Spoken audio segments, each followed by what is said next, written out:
Today I'm going to tell you the saga of the yellow truck and myself, spanning 20 years.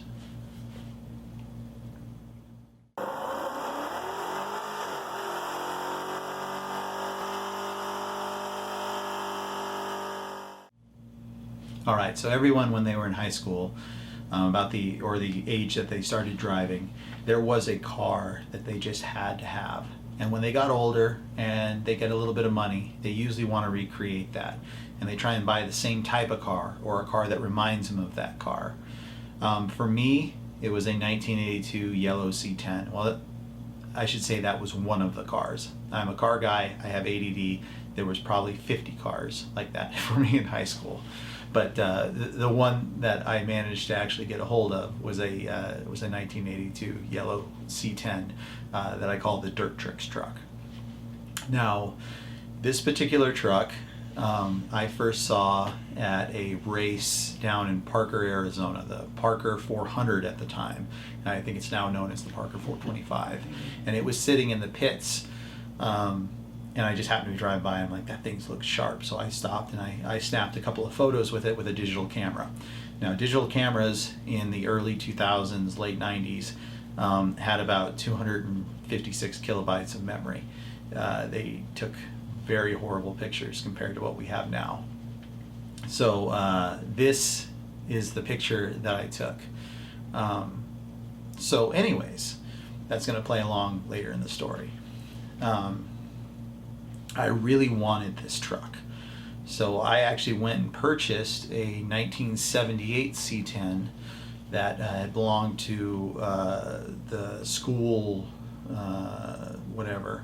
It was like a service truck for a high school or something like that. So I bought this really reasonably priced 1978 C10, and back then they were cheap. I think I paid $500 for it. And I tried to recreate the truck that I saw. Now, like most young kids, I'm still in high school. I don't have any money. I don't even know what I'm doing. I have very few tools. So I didn't get very far on that. I think I took it apart and cleaned everything, because that doesn't take much money. And I put some big tires on it, and it never got anywhere from there. Later on, I actually took the frame and put it under a Studebaker when I was working at a hot rod shop. I think I gave the cab to somebody that had rolled their C10. So that truck died. And the idea of me having a truck like that. So let's fast forward. This was, I want to say the year I went to Parker was 2000 or 2001.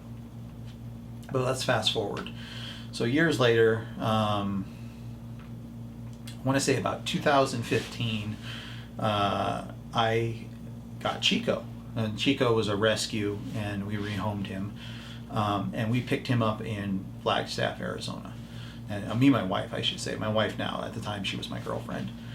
So we're picking up this dog, and I forget what we were doing in Flagstaff. She lived there for a while, so we might have been in Old Town just messing around or got something to eat. I don't know. But I see this yellow C10. This is the exact same C10 that I took a photo of 15 years prior. So it looks almost identical. Nothing has really changed on it. The only thing I can see in comparing the photos, because I think I took a photo that day, is it has rear view mirrors now. Because originally it didn't have any.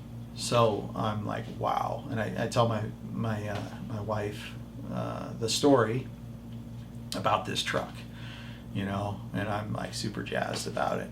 And I can't remember. I think I wrote a note and left a note on it for the owner to call me, but I never got a call.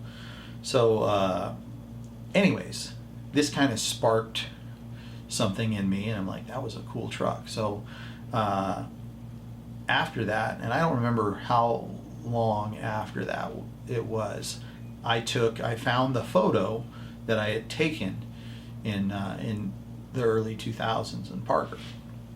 And I posted it up on my Instagram. And my Instagram's nothing special. I have 2,000 followers. I'm nobody.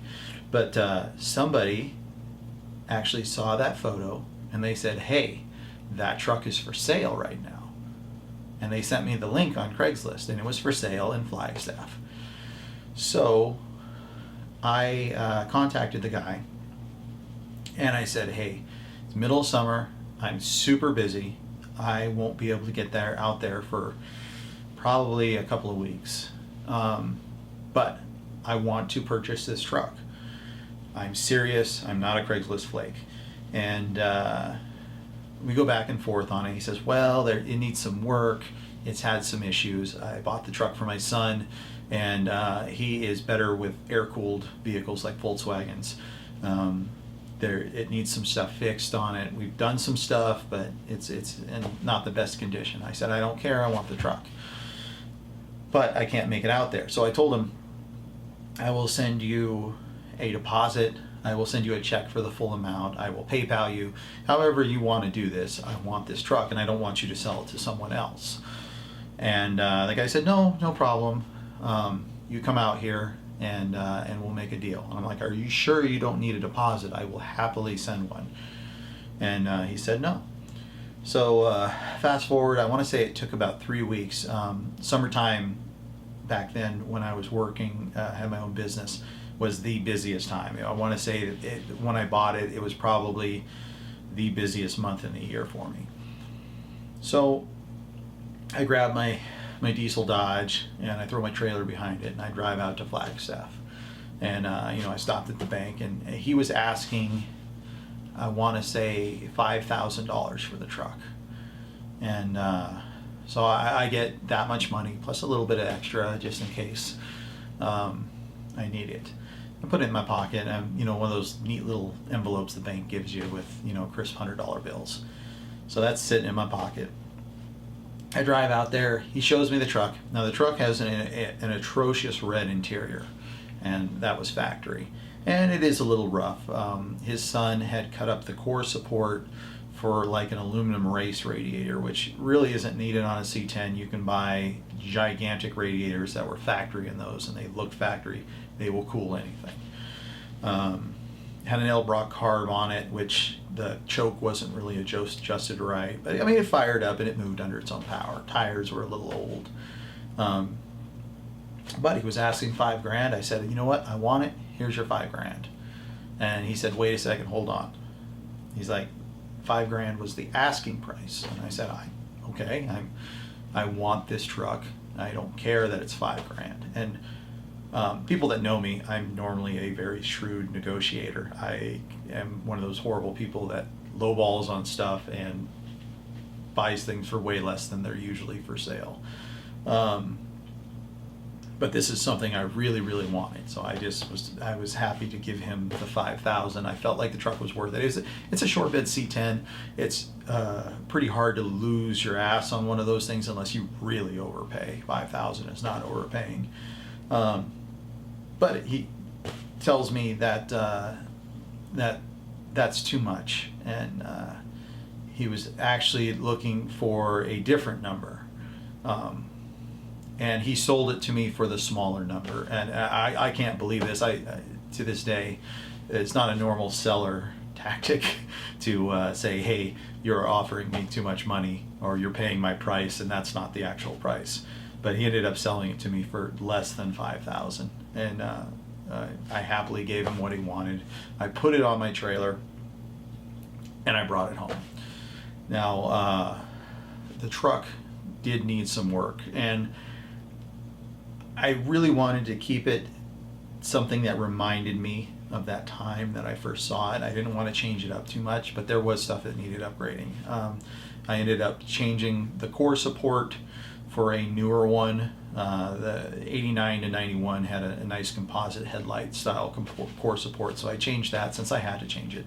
New radiator, I fixed the cooling system, I fixed a few wiring things on it, pulled the interior apart, put a vinyl floor in it that was blackish gray, put some PRP low back race seats in it with a center console out of I want to say a 2016 Dodge, to get rid of the red bench seat. And I slowly did some upgrades to it. And then in the end of 2016, one of the times in the year that I have the most time to myself is Christmas and New Year's. So my business was actually closed on Christmas Day and New Year's Day. So that gave me 2 whole days, which is a lot for me. So I ended up, I started LS swapping the truck. I had taken a motor, put it on a stand, and I built the harness connected to the motor in my garage after work, and then I started doing the actual swap. And I used I got a good deal on an LS1, a used LS1. I put all the truck accessories on it. Somebody else gave me a 4L80 that was used out of a van with super high miles, and I just slapped it in there. I figured if I had to have it rebuilt, I would just do that. I'd take it back out. 4L80 LS1. Used HP tuners to unlock the ECUs, used the stock ECU, and I threw the thing together. I want to say it took me about a month to deal with everything. You know, I had to have a drive shaft made, I had to order a cross member, I had to use motor mounts, and I put electric fans on it and all this stuff. So at that point, somebody tagged me, or I saw online they were casting for a show called the 3K Hoopty Challenge. So I entered the truck in that, and I want to say I entered the truck in that before it was actually 100% finished, because when I first LS swapped it, I had taken an old fuel rail that I had on the shelf, and it was a return style fuel rail from a truck, and it has a fuel pressure regulator, and that fuel pressure regulator was leaking, so it was just dumping tons of fuel, and it had some issues because of that. And then it also, the driver's side valve cover, there's a recall on LS motors. But this valve cover was one of the very early ones, of course, and it's an aluminum valve cover, and it's got a sheet metal baffle inside. It's steel, and it's riveted together. Now, if you know anything about metal, aluminum and steel have a completely different expansion rate, and on a motor, you're going to see a lot of heat cycling. So what had happened is the heat shield had actually worked itself loose, expanding at a different rate from the aluminum. And since it was full of carbon, because LS motors just tend to do that, it would actually collect oil, and then there was nowhere for it to go, and it would suck it through the hose to the intake, and it would burn it. And the truck was horrible. When like the first few months I had it together, when you fired it up, it would just belch smoke, like it burned a half quart of oil.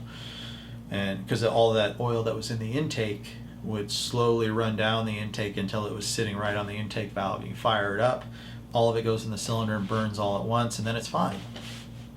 So eventually I figured out it needs a new valve cover. I ordered a new valve cover from GM. I fixed that problem. But in the meantime, they have contacted me for this TV show, 3K Hoopty Challenge. So I bring it out there. It's actually down to Tucson, so that's about 7 hours from here. So I put it on a trailer and I tow it down to Tucson. And the truck is completely unproven. The most tuning I've done on it is it has a wide band, and I just added enough fuel till I saw about 13-1. Called it good. I haven't pushed the timing. I haven't done much. So it's at the 3K Hoopty Challenge. At this point, it has no hood on it. The original hood had been replaced on it. There was an aftermarket, like a Chinese one, and it was just wavy as could be on the top. I don't know if somebody had used it for storage and just piled stuff on there, but man, you got seasick looking at this hood. So no hood on the truck, and they bring us in there and they have us sign a bunch of NDAs and all this, and they park all the trucks. And if you actually watch that show, you'll see the truck in the middle of the parking lot in the intros and whatnot, but you won't see any mention of it on the truck. So part of the deal on that show is David Freiberger and Brian Loans. They go around and they get to pick which vehicles on their team, and they're competing against each other. They each get 3 vehicles, and the way it works is if they get those 3 win, or the best 2 out of 3, or I don't know if they add the 3 times together or what it was, but they're competing against each other. And there's a bunch of different classes. I want to say there was 5 different classes. And my truck was entered in the LS swap class. And they take a look at my truck and they're like, oh, this is worth way more than $3,000. This is professionally built, and it's got a nice steering wheel and this and that. And the funny thing is it really wasn't worth more than $3,000 in my opinion, with the exception that LS powered square bodies are just crazy right now. But it wasn't professionally built. I built it in my garage, but I did a better job than most, I guess. So anyways, they say, hey, this is too nice for the show, and they paid me my appearance fee and whatnot, and I got to hang out, and I met some cool people there, so not a complete loss. And that's actually the show where the Cadillac powered Gremlin came from. So fast forward, I love that truck. I drive it all over the place. I actually drove it to Mexico for a week for the Baja 500. There's some videos around with a giant dinosaur in the back that I bought on a whim. And I've driven it Southern California, all over Arizona. I've driven it to Vegas. I drove it to LS Fest twice, LS Fest West. And I get a tickle out of the thing. The thing reminds me of when I was younger. Right now the truck is broken. There is a video I posted last month showing the truck idling, and the truck had a lifter tick was what I thought it was, and it's pretty common on those motors for them to lose the O-ring on the pickup. So I dropped the pan, I put a new O-ring on the pickup, and it actually did improve the oil pressure a lot, but the damage had already been done. The lifter tick was actually a rod knock, and I don't know if it's just I haven't dealt with enough aluminum motors, but it didn't sound like a rod knock. So I took some photos of it, and I got on it in my neighborhood, for a second, and the side of the block popped a hole in it, and I lost all the oil, and it shut off. So now I've got to build a new motor for it. And you're going to see that coming up pretty quick here. I'm going to grab that motor out of the garage, and I'll show you all the upgrades I'm going to do to try and get more than 2 years out of a motor.